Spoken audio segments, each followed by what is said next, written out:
নমস্কার বন্ধুরা, আমি রিনা সিজা রান্নাঘর থেকে স্বাগত জানাই। আশা করি তোমরা খুব ভালো আছো। আজকে তোমাদের মাঝে নতুন একটা রেসিপি নিয়ে উপস্থিত হয়েছি, তেলাপিয়া মাছ পাতায়। তো বন্ধুরা, আশা করি রেসিপিটি ভালো লাগবে, তাই স্কিপ না করে সম্পূর্ণ ভিডিওটি দেখবা। তো চলো বন্ধুরা, আমি রেসিপিটি শুরু করি। তেলাপিয়া মাছ নিয়েছি, ভালো করে ধুয়ে কেটে নিয়েছি। এখানে নিয়েছি আমি ধনিয়া বাটা, জিরে বাটা,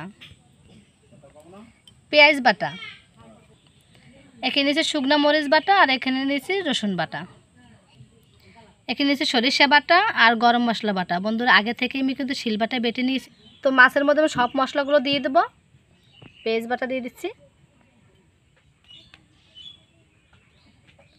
ধনিয়া বাটা,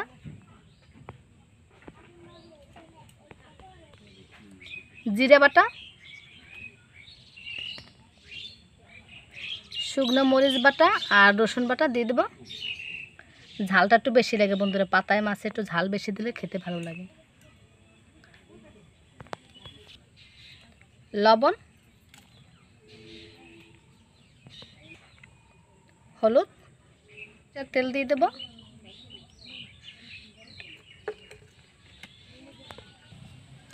এখন মশলার সাথে মাছ দিয়ে মাখিয়ে নেব।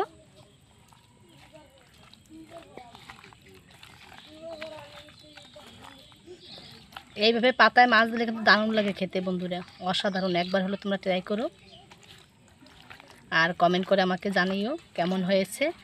আর আমার চ্যানেলে যদি নতুন হয়ে থাকো, অবশ্যই বন্ধুরা তোমরা লাইক কমেন্ট করতে ভুলবে না, আর সাবস্ক্রাইব করে বেল আইকনে ক্লিক করে আমার পাশে থাকবে। এটাই আমার অনুরোধ তোমাদের কাছে বন্ধুরা। বন্ধুরা, এই মশলা দিয়ে তো মাছটা মাখিয়ে নিয়েছি। তো সরিষা বাটা আর গরম মশলা বাটা দিয়ে একটু মাখিয়ে নেব। এই বাকি মশলা দিয়ে একটু মাখিয়ে নেব।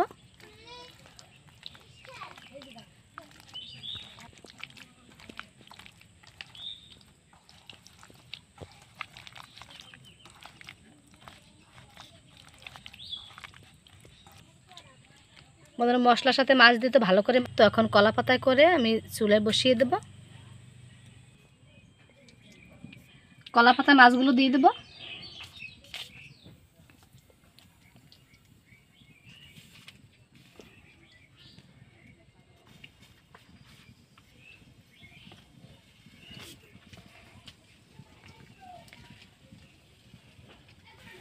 বন্ধুরা, এর এক পিস মাছ হলে এক প্লেট ভাত খাওয়া যাবে, এতটা দারুণ লাগে খেতে, এতটা স্বাদ।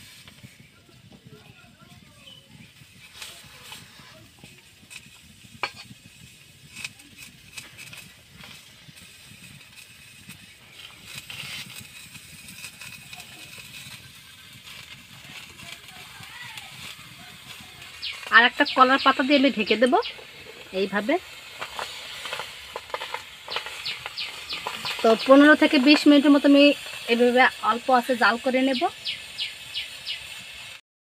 বন্ধুরা, 15 মিনিট তো হয়ে গেছে, তো দেখবো কেমন হয়েছে।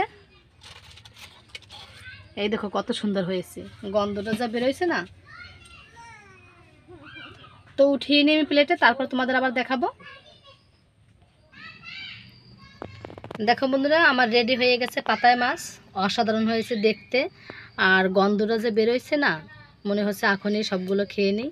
তো আশা করি আমার রেসিপিটি তোমাদের ভালো লাগছে, আর ভালো লাগলে লাইক কমেন্ট শেয়ার করতে ভুলবে না। আর এখনও যারা সাবস্ক্রাইব করনি, সাবস্ক্রাইব করে বেল আইকনে ক্লিক করে আমার পাশে থাকবা। তো আজ এই পর্যন্তই। ভালো থাকো, সুস্থ থাকো।